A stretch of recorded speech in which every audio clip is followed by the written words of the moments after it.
views expressed on this program are those of the hosts, guests, and callers, and are not necessarily those of this station, its management, or other advertisers. You're listening to Transformation Talk Radio.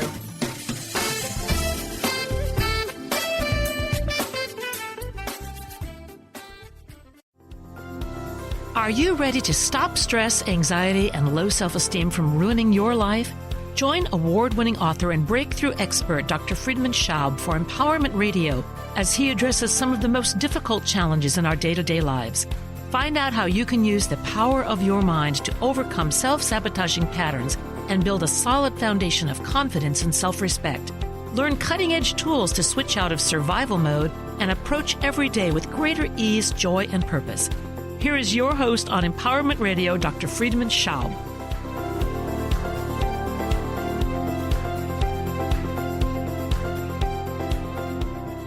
Welcome to Empowerment Radio. I'm your host, Dr. Friedemann. And today we're going to talk about something that everyone has, but not everyone is aware of. Everyone may have struggled with, but not everyone knows how to get out of these struggles. Everyone could take advantage of, but not everyone knows how to take advantage of. What I'm talking about is my good old friend, the subconscious mind. Now, I'm calling this the friend just because I think a lot of us have been seeing the subconscious more like an enemy, the inner saboteur, the critic that always yells in your ear and says all the nasty things you don't want to hear. And befriending with the subconscious hadn't been easy, including myself. To be honest, I didn't really know a lot about the subconscious until I started working with the subconscious. But its power had fascinated me once I really felt maybe for the first time what the subconscious can do. And this was during a hypnotherapy training where the person that hypnotized me, and I didn't really believe that I could be hypnotized. Well, I was totally wrong. The person that hypnotized me made me stiff like a board, completely stiff. And so I was literally standing like a stiff. And then someone came and grabbed my legs. Someone came and grabbed my shoulders. And then they suspended me just like a wooden board between two chairs. It was only the back of my head and basically the back of my feet, the heels that were connected to the chairs. And everything else was like a bridge, beautifully hanging there, again, very stiff. It's a position that if I would have tried it to do without being hypnotized, would have been impossible. Really hard because, you're using a lot of muscle and it takes also a skill to be in that balanced place. But no, with this subconscious being fully active and being told stiff as a board, I was like that. And the funny thing about this whole experiment or this experience was that I was totally aware of what was happening. I wasn't like zonked out, drool coming out of my mouth. I was actually really completely aware that I am that stiff and that I'm hanging between two chairs, and I just let it happen. That was kind of the key. I let my subconscious take over. And I didn't resist it. And it also proved to me that the subconscious can completely, without our conscious doing, simply take over. And that is part of the power of the subconscious mind. And it's also part of the challenge of the subconscious mind. So today I want to talk about the subconscious because it's really one of those key ingredients of the work I'm offering, and that's what has helped so many people to overcome their challenges with fear and anxiety and depression and insecurity and all those things that they had to deal with for a long time and struggled and felt like, I want to hit the head against the wall because I'm not any longer myself, or I don't know how to get out of this struggle and these challenges. And as soon as we started working with the subconscious, there was a complete different understanding of where their issues came from and what the subconscious actually had in mind and how to make the subconscious listen and how to take new steps and new ways of looking at oneself and looking at the world with the collaboration of the subconscious mind. So everything changed once the subconscious was involved. So it's really an incredibly powerful inner healer. It's a change maker. It's a creator. It's a manifester. The subconscious is potential. Maybe those 90% that Einstein talked about we never use. So today I would like you to learn a little bit more and get some tools on how to tap into that potential. And the first step is to maybe learn a little bit more about the subconscious and understand more that it is not some enemy inside of you. It is actually a part of you that from the beginning of your existence has only your benefit in mind, even if it doesn't always look like it. So what is the subconscious? Well, the subconscious is like that deeper part of the mind. It's like an iceberg, the mind, so you have up there the conscious mind. That's a little piece that looks out. And down there is that deeper part, that subconscious. That is not always accessible. It's not always visible, but it's certainly doing a lot every day. And what does it do? Well, it does everything that the conscious, rational, intellectual mind is not really that good at or that involved. And that is a lot. Let's start with the emotions. How often do you wake up with a bad hair day? And you just think, everything is horrible, everything is difficult, I feel anxious, whatever it is, and you have really no reason to feel that, but somehow you do. Well, come lunch, all of a sudden everything shifted. You're happy, you're whistling your favorite tune, you have a spring in your step. Nothing really had changed, but somehow your emotions have changed. So if someone would ask you so rationally, why do you feel better now than this morning? You probably couldn't give it an answer. So there is something irrational about our emotions, which shows you that the subconscious obviously is at work. Why it creates emotions, apparently so randomly, well, we get into this in a moment. Now, one of the other tasks of the subconscious are our memories. So when you think about let's say the first pet you had, what was its name? How did it look like? Or the color of the wall of your bedroom where you grew up in? Well, all of a sudden there is something popping in mind. A name, a color, a shape. Before you had thought about it, that wasn't there. But now that you think about it, that you ask, the answer comes from that vault of the subconscious. And that's so amazing about the subconscious, how that part of our mind keeps so much information available to us. But it doesn't really make our conscious mind overwhelmed and crowded with this information. It just keeps it readily available. And when we ask for it, usually it comes up. Now, it also suppresses memories and information, which is another really caring aspect of the subconscious. Basically, it says, well, this is too much for you. This was a trauma of your childhood, or this was an accident, or this was a shock. And because we are consciously not able to deal with it, at least from the perspective of the subconscious, it just puts it into a big black bag until we are maybe ready to deal with it, which often happens later on in life. Dreams, spontaneous memories come up, or when people do some body work, like, chiropractic treatment can bring up all of a sudden a memory of a trauma that you went through, or a massage or acupuncture. And then somehow the subconscious sees you as maybe ready to deal with whatever had created this trauma, and with that, probably a lot of emotional charge and confusion. The subconscious also takes care of the body. And as a physician, I really didn't have a lot of trust in the body. I just was trained to believe, well, the body is like, some Italian car that always breaks down.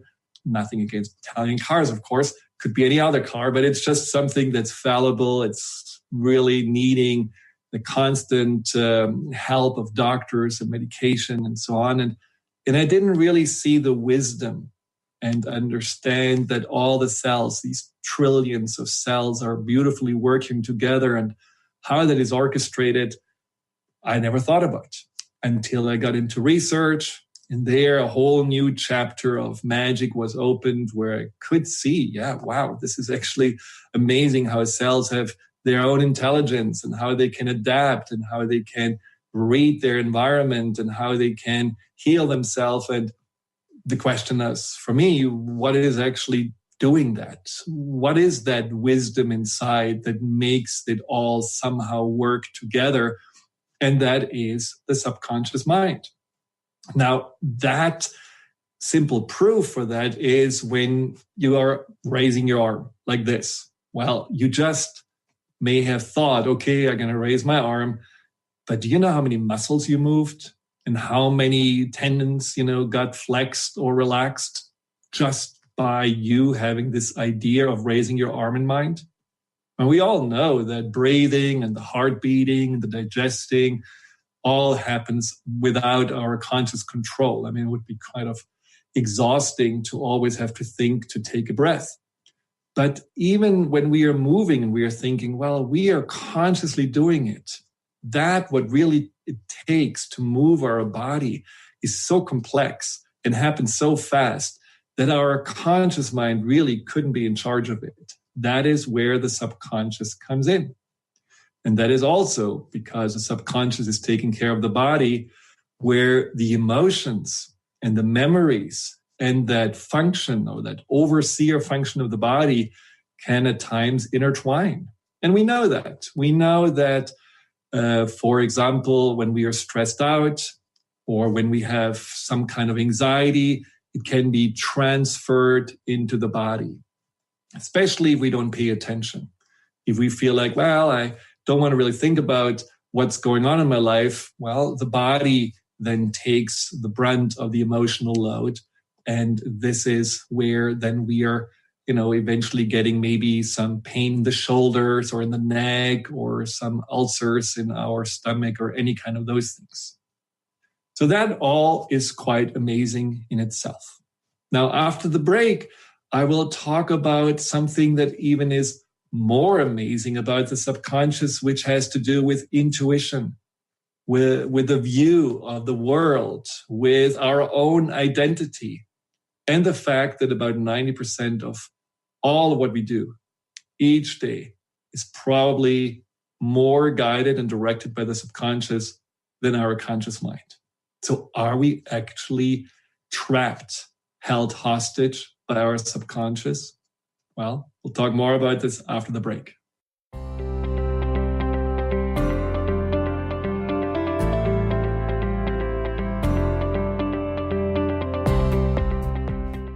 If you have a sense that you are meant for more, join Heather Allison every third Tuesday at noon Pacific as she explores an ancient, forgotten energy within us and helps us access our original archetypal blueprint.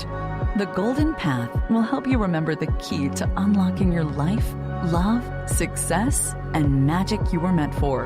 A key to unlocking your golden path. Visit heather-allison.com.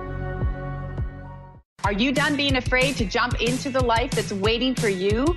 Are you ready for a real shift? I invite you to tune in every Tuesday with me, Tracy L., on the Tracy L. Clark Show, where we will teach you how to live your extraordinary life. At 8 a.m. Pacific on Transformation Talk Radio, where I will provide the tools and the steps needed to help you transcend perceived limitations and move forward with an extraordinary life. For more information, visit me at tracylclark.com. Have you ever heard of the 90-10 rule? It goes like this. 90% of the time, no one is thinking of you. 90% of the time, everyone's thinking about themselves. And if you think of it like that, it takes the weight off because now you're not being judged. I'm Megan Edge, I'd love for you to join me on Playing on the Edge Radio, Radical Change with Ease, with my co-host Dr. Pat on Transformation Radio FM. A word of caution: if you prefer the status quo and you are not interested in improving every aspect of your life, this book will trigger the shift out of you. The Truth is Funny, Shift Happens is available now. Author Colette Steffen brings the powerful knowledge and life-changing energy and empowerment from the radio airwaves to the pages of her new book. To get your copy in paperback or ebook, visit thetruthisfunny.com today. What the fung do I do with my shui? Are you ready to hear what your space is about you and what you're communicating to the outer world about your inner dialogue? Are you ready to create harmony in your surroundings?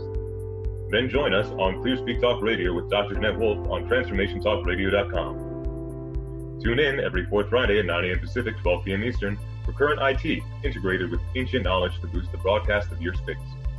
Visit JeanetteWolfe.com for more information on this amazing approach. People often ask, what does it mean to thrive? On Thrive by Jen Radio, it means body confidence, mind fulfillment, and soul synchronicity. Create synchronicity with God and learn as Jen shares action steps and real stories that will inspire you to be unstoppable in fulfilling your purpose. Tune in live each Monday at 8 a.m. Pacific on transformationtalkradio.com and visit jenniferzellup.com to thrive with Jen.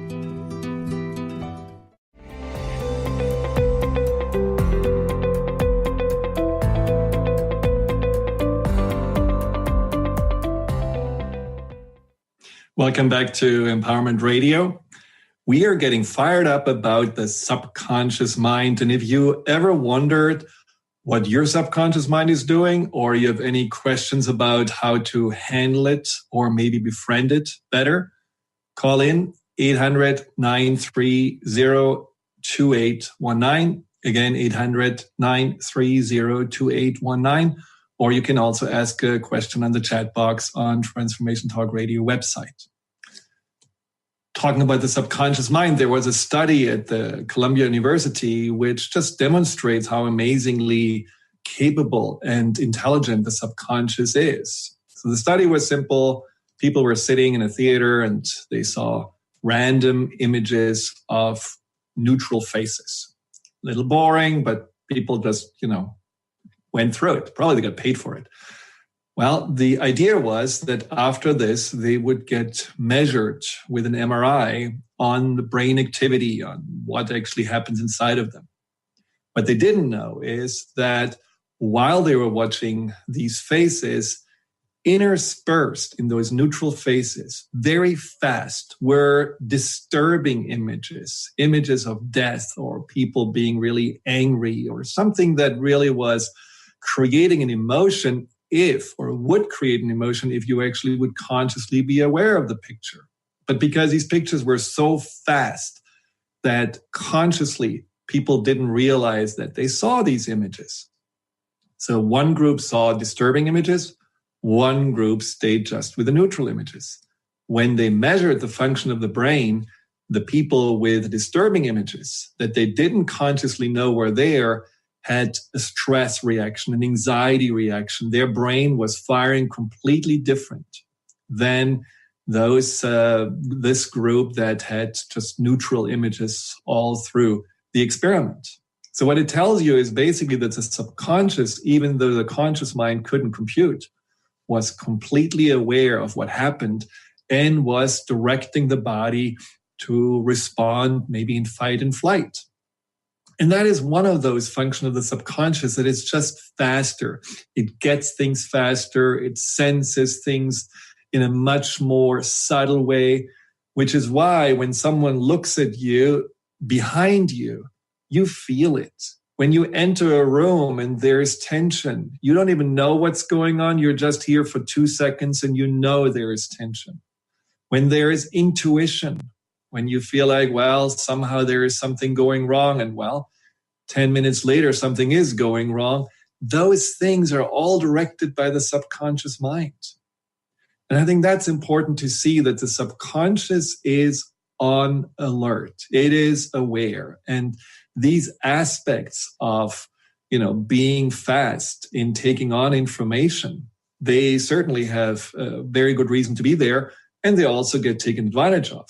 There was this experiment about subliminal messages where in a supermarket, they played German music, and all of a sudden at the end of the day, all the German wine and beer was sold. And the next day they played French music, and all of a sudden the next day or in the evening, all French wine was sold.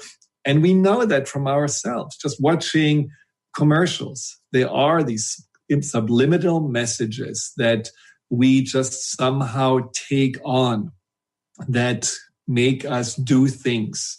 Now, I want to just put a caveat on this. It is not that the subliminal messages can make you act against that what you believe in or against that what you want. So let's say, for example, you would be a vegetarian and there would be a subliminal message for you to buy a hamburger. You wouldn't do it because you have consciously decided that you don't like meat. And so your subconscious is not really available to that subliminal message.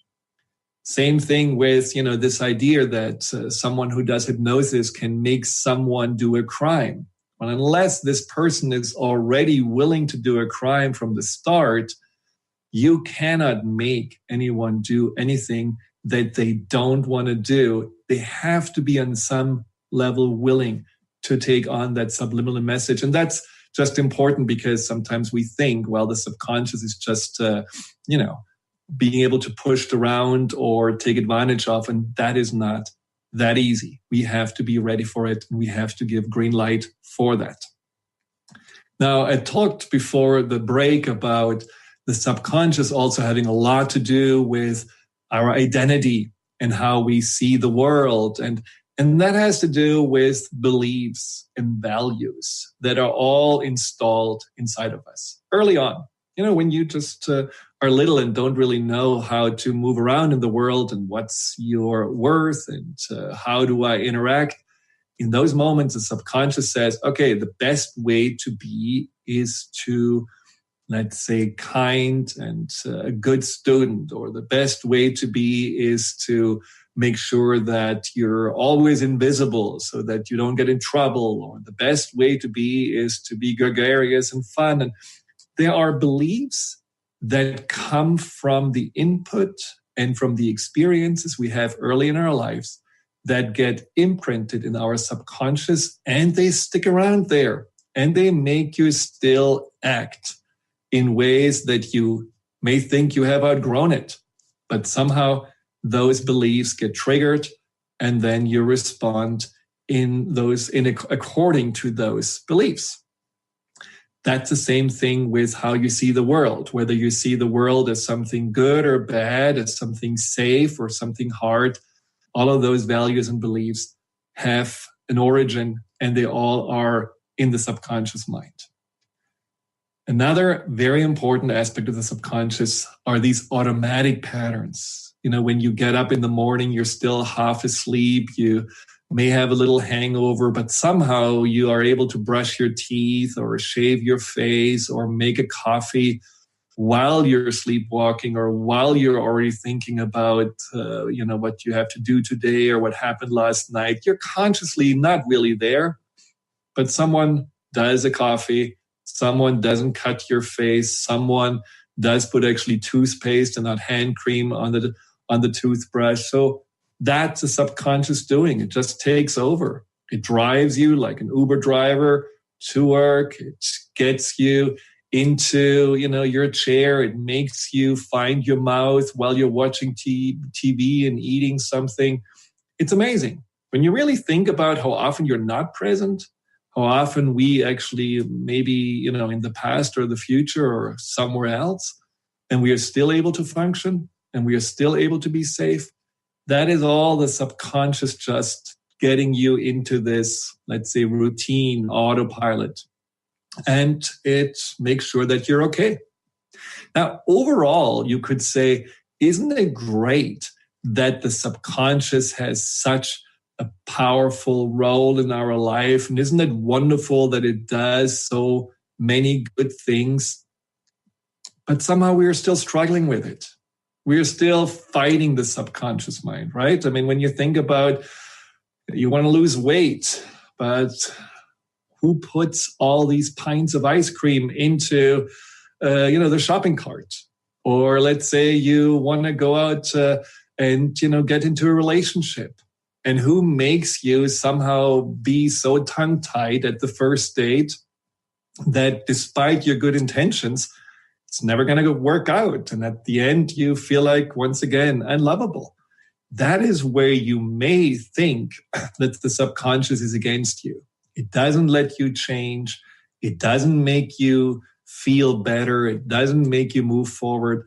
And that is where a lot of people don't trust their subconscious mind. They blame it for a lot of things that are not working in their lives. And that is understandable, but it's unfair and it's not true.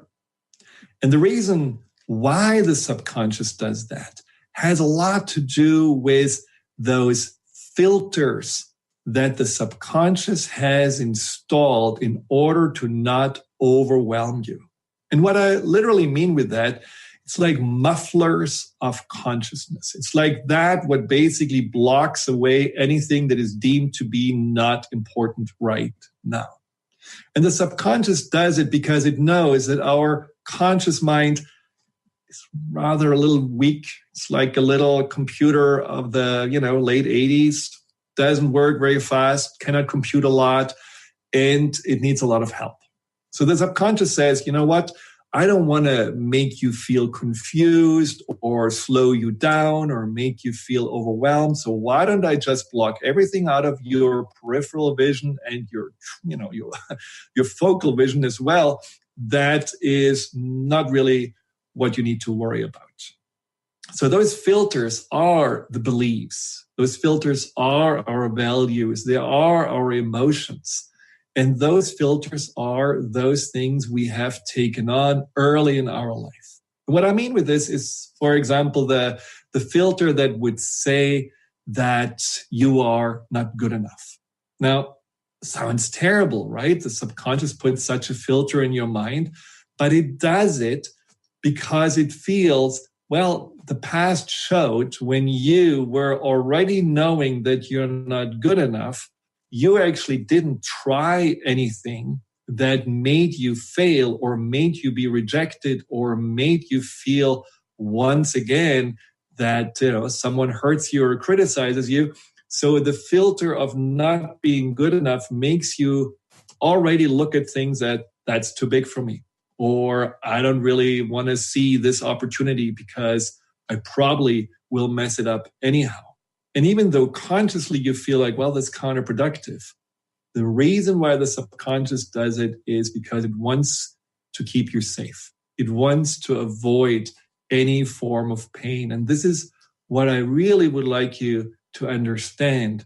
Anything the subconscious does has only two bigger ideas behind. The idea of keeping you safe and the idea of making you happy. But if safety is not guaranteed, the subconscious will always go first to how can I protect him or her versus how can I make you happy? And that is the shift that we need to make in order to change. We'll talk more about this right after the break.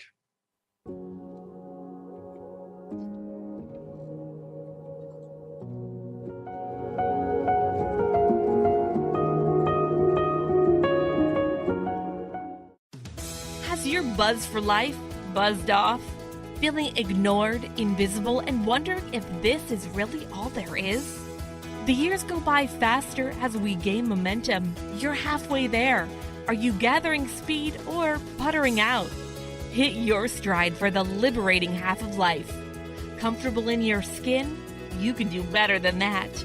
Tune in to Discovering You Again Radio every fourth Wednesday at 11 a.m. Pacific as host Susan Axelrod encourages listeners to decide what they want, get inspired to action, and face challenges head on. Host Susan Axelrod pulls no punches, encouraging you to grab the brass ring and soar. For more information about Susan, go to www.whatwillyourlegacybe.com.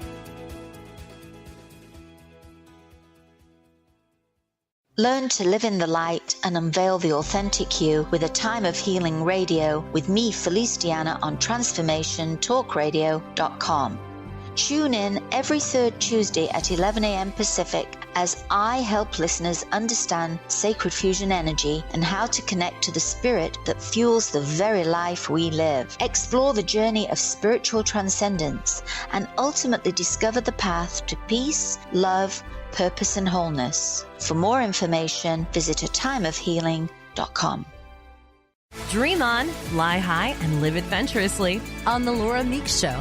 Tune in each month on Transformation Talk Radio as host Laura Meeks guides you in finding your unique gifts and bringing them to life. As a certified life coach, speaker, and veteran bomber pilot for the U.S. Air Force, Laura knows how to follow a dream. She is ready to support you so you can dream on, fly high, and live adventurously. For more information on Laura and her work, visit flyhighliving.com. People often ask, what does it mean to thrive? On Thrive by Jen Radio, it means body confidence, mind fulfillment, and soul synchronicity. Create synchronicity with God and learn as Jen shares action steps and real stories that will inspire you to be unstoppable in fulfilling your purpose. Tune in live each Monday at 8 a.m. Pacific on transformationtalkradio.com and visit jenniferzellop.com to thrive with Jen.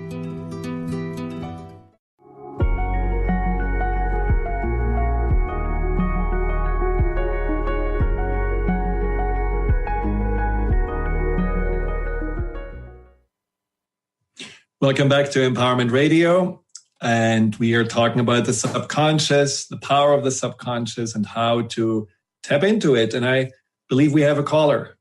Yeah, we have Arch from San Diego. Welcome to the show. Arch, welcome to the show. How are you? I'm fantastic. Good to hear your voice and talk to you again, as always. Yeah, thank you for calling in. What do you have a question? Do you want to share the power of your subconscious? Yeah. My question is around beliefs and knowing how vital it is to having an awareness to and an acceptance and understanding of our beliefs.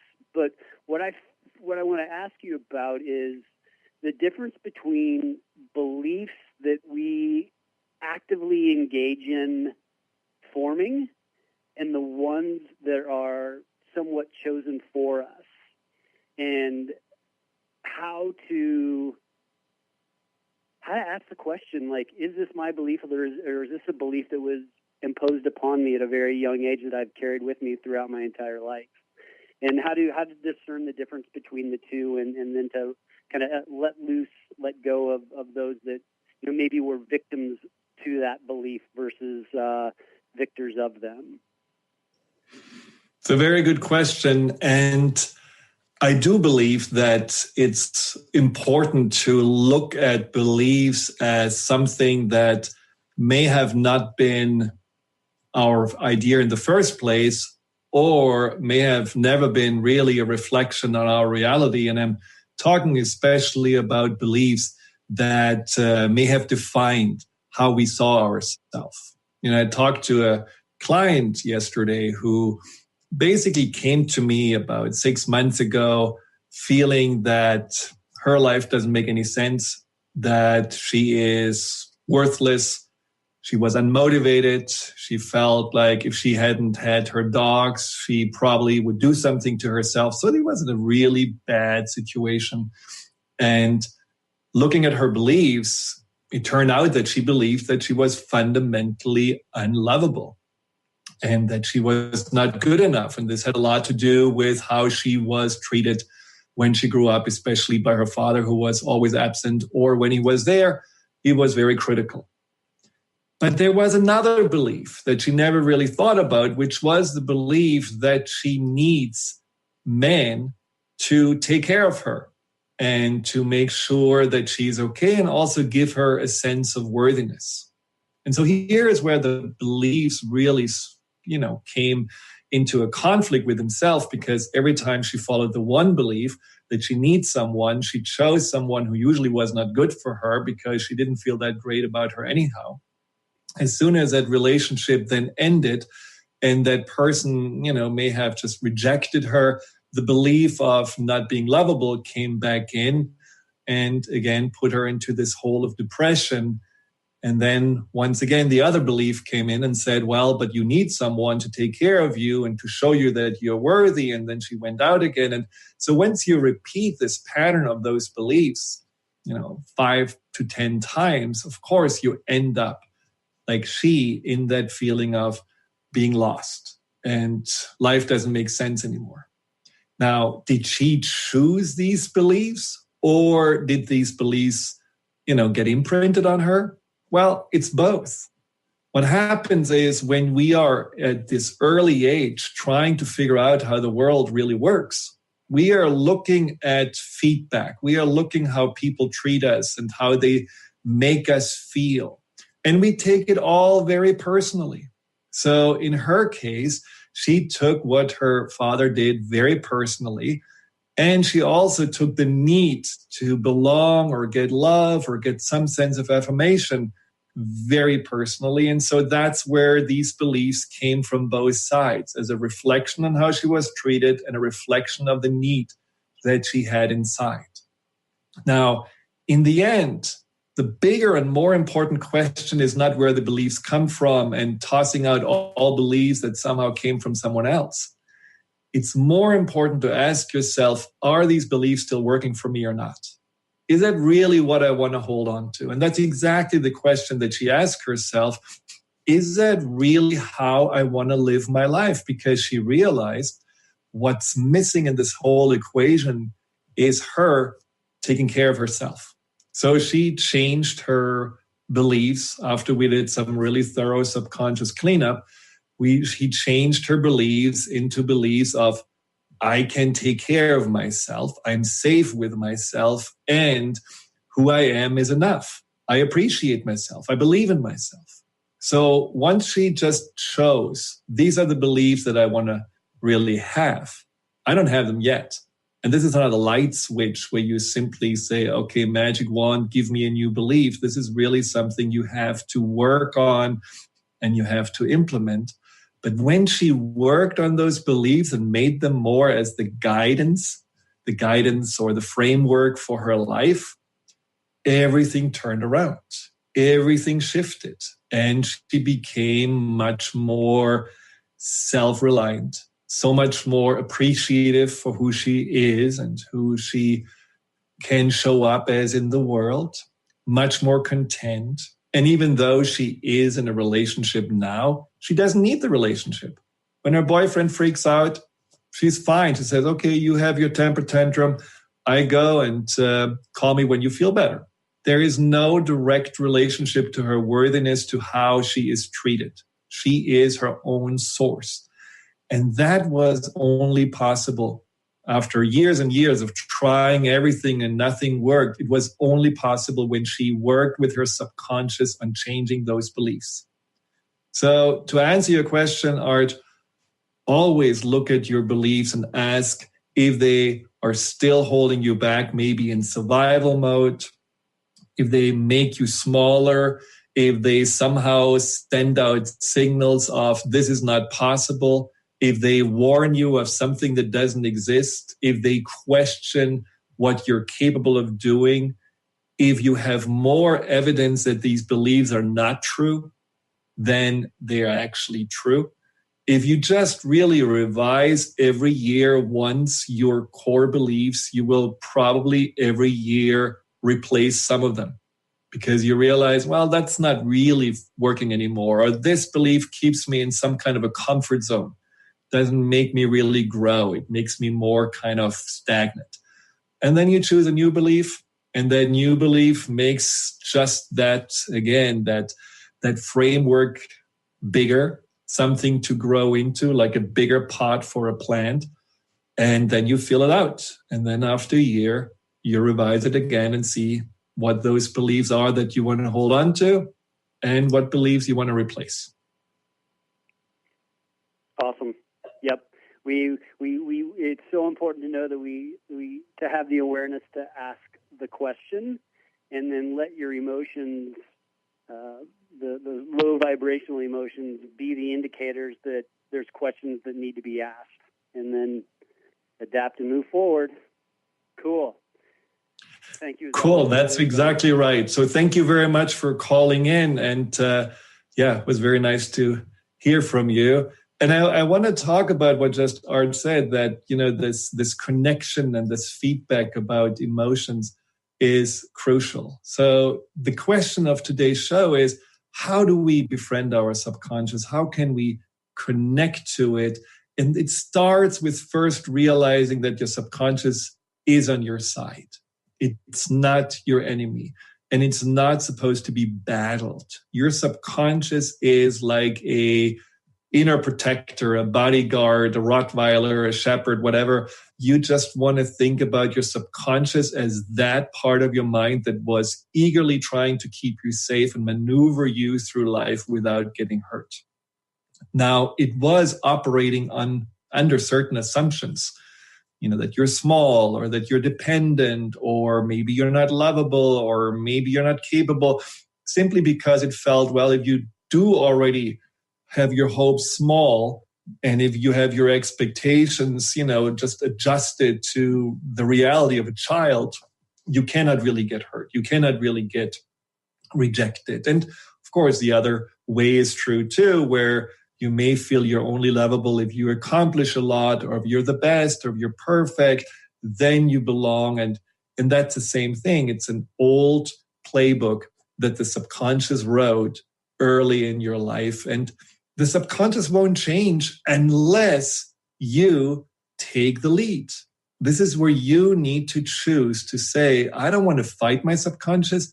I want to guide my subconscious. I want to collaborate with my subconscious. I want my subconscious to be in the passenger seat, maybe giving me some ideas and directions, but I want to be in the driver's seat. So your conscious mind needs to be the one that chooses what changes you want to make or what potential you want to tap into. And for that, you're just going to start having a relationship with your subconscious by centering yourself. I would suggest anyone just to every day check in with yourself. 5 minutes in the morning, you breathe, maybe thoughts are coming up, and we know that we are often told, well, let those thoughts just go. Let those thoughts just move out of your mind. They are monkey mind chatter. And I don't agree.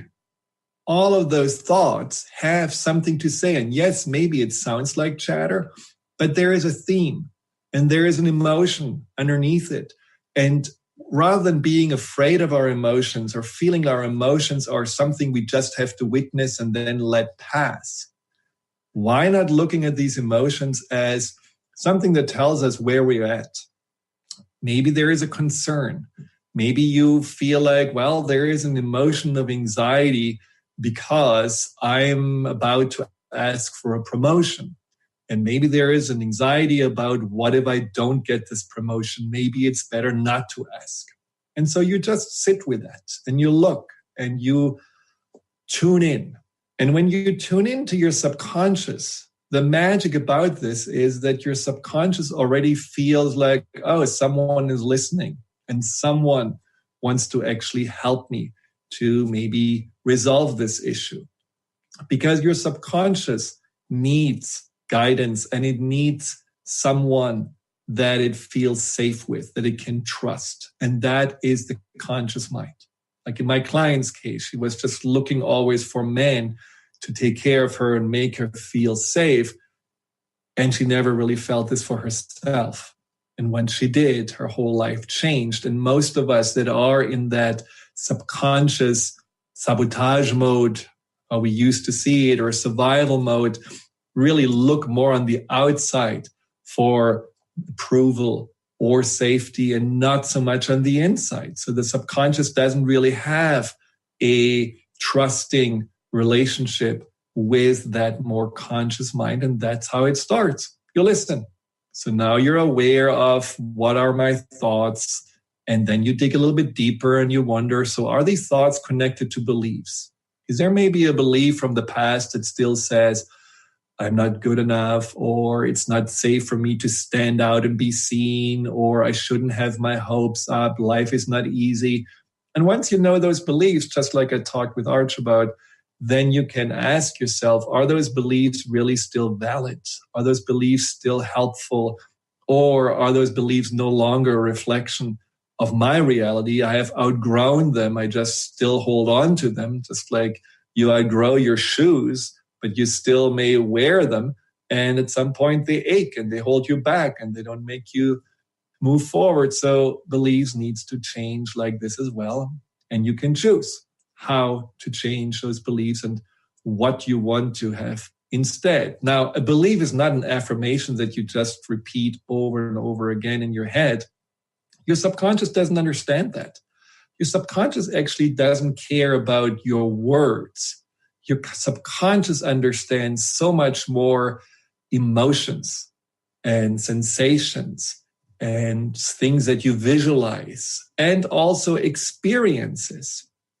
That's why when you have a new belief and say, okay, I can reach the goals I want to reach, or a belief of I do appreciate and love and believe in myself. If you have those words in your mind, you want to feel something about them. Otherwise, the subconscious says, well, are you talking just, Albanian to me? I don't understand a word. So you want to feel what this could feel like to appreciate you, and what this could feel like to believe in you. And that is often when it gets a little bumpy at the beginning. But don't worry, you have a beginning. And if you cannot feel something, at least you can visualize yourself. You can visualize yourself doing things that would show you that's how it looks like when I am confident, or when I feel I care about myself, or when I feel that I deserve to have what I want. And so you go in your mind through little examples of how you want to show up in those certain situations. Now, that already creates for your subconscious like a new opening.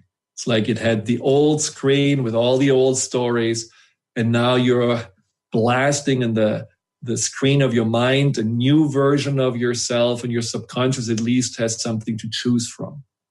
But again, it's a process. Your subconscious doesn't say, oh, I'm letting go of my protector mode now because obviously there is a new idea. And no, the subconscious cares way too much about you to do that. So your subconscious says, well, let's see what's going to happen. And that's when you, in your conscious collaboration, have to say, I show up with commitment, with clarity, and with consistency. And what that basically means is you have to commit to working with your subconscious, listening to your subconscious, and then following through with whatever you say you want to do, whatever your goals are. That's the clarity piece. And consistent is doing it every day, not overwhelming yourself. You don't have to meditate for 2 hours or visualize for 3. You just do every day 5-10 minutes. The consistency comes then when you are following through. So let's say, for example, you say your new belief, just to make it easy, is I love and care about myself. Well, wonderful. So that means, how do you show up? Maybe you don't have your triple espresso or Red Bull energy drink, but you have maybe just a tea. Maybe you are not just, working while you're having lunch, but maybe you go outside and sit on a park bench and eat while you're chewing 30 times. All of those little steps that show your subconscious, oh, this person actually does care. This person pays attention. Make already a dent in this old belief and will make your subconscious more open. Also, when you have a negative feeling or a negative thought coming up, the worst you can do is getting mad at it and feeling like, ugh, here it is again. I hate the way I'm feeling. I don't like this anxiety. It's so stupid. I shouldn't do this. All that frustration is creating a defense in your subconscious mind. It makes your subconscious just feel like, okay, you're just exactly like dad, so forget about it. I'm not listening to you because you're scary. So you have to turn it around. And you have to tell yourself, I am actually now kinder to my anxiety and to that part of me that still feels insecure. And so rather than fighting it, I am redirecting it. So if there is a little voice inside of you that may feel like the inner critic or may feel like the Daisy Downer, you just say, don't worry about it. I got it covered. Let's focus on that, what is good and what's working well. Let's go into visualizing what we really want. Let's see already how far we came. Be patient. Your subconscious has for decades taken care of you. You can now spend at least a few months consciously taking care of your subconscious. Now, of course, after those few months when your subconscious made the shift, it doesn't mean that you go back into ignoring it. But right now, at the beginning, when you're really harnessing the potential of your subconscious, by making your subconscious get out of protection mode and into more the thriving mode, you just want to give your subconscious a little bit more attention than maybe you have to do in the long run. Now, it's very important to know that your subconscious has probably a lot to offer for you that you were not really aware of because it was all hidden under that filter, under that blanket of anxiety or insecurity or self-sabotage or feeling you have to be perfect. And what comes out are those things that may more define who you really are. And so for this client that I talked about, for her, it's a lot about creativity. She was always very creative. And she was always someone who had really wonderful ideas and fantasies. But that all got stifled through that layer of feeling small and powerless and unlovable. So as soon as that layer lifted and the subconscious let go, she was in a creative surge. She was feeling like so excited about doing things with her apartment and with her art. And that is what you can expect to happen too. So if you do remember maybe back in the days when you were little and you think about the innocent self and you remember how you love to sing or you love to do little skits or you love to be in nature or you love to be in the water, and everything just somehow disappeared. You became serious or you became scared or you became somehow depressed. And you're working with your subconscious to shifting all of that. There may be these moments when you feel all of a sudden the urge to sit in the swing in the park or to go swimming or to be back in, somehow a musical situation and practice an instrument or sing in the shower. So you want to let that what had been stifled come through, because there is a lot that our authentic self still has to offer to us when the subconscious stops trying to protect you and is looking for making you happy and making your life more fulfilling and purposeful. So you work with your subconscious on a conscious basis. You listen, you tune in, you respond to the little voice that may still give you some negative thoughts with emotions, with visualizations. You change the framework of how you want to see yourself, how you want to see the world, and you grow into it. You follow through with action, small action. It doesn't have to be perfect. Small, daily, consistent, committed action. And then at the end of the day, you need to feed yourself back appreciation and gratitude. See, the subconscious is used to, when it is in the survival mode, to get as a feedback, maybe a moment of, thank God it's over, or some kind of a sense of relief. Now I can hide under the blanket. That's all it gets for good job. You kept me alive. You protected me. Now, if you make your subconscious look more for that bigger belief, that potential expression of thriving, well, the subconscious needs a little pat on the back.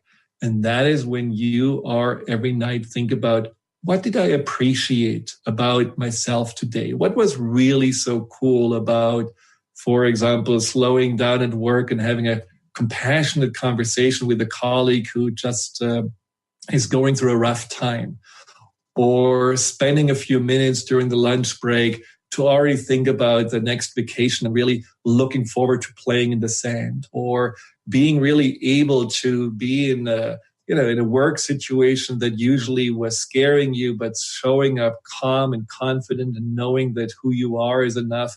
If you are feeding back every day a little bit of that positivity, your subconscious will continue to serve you and will continue to be on your side and help you to just more and more unfold into that true, authentic self, tapping really into your complete potential. Well, the message of today is trust your subconscious mind. Be interested in your subconscious mind, connect to your subconscious mind, and know that your subconscious has a lot to offer that you may not always feel so connected to. So if you have any questions, if you want to work with your subconscious mind, if you feel like you want to go a little bit deeper with your subconscious mind, just go to the fearandanxietysolution.com, my website, or send an email at info@thefearandanxietysolution.com. I'm certainly happy to chat with you and see how I can help you to go into subconscious and conscious alignment. Until next time, goodbye. You've been listening to Empowerment Radio with Dr. Friedemann Schaub. Join Dr. Friedemann every first and third Thursday at 9 a.m. Pacific, 12 p.m. Eastern, as he addresses some of the most prevailing challenges of our daily lives. To learn more about how Dr. Friedman's personal breakthrough program can help you overcome fear, anxiety, and low self-esteem, visit thefearandanxietysolution.com.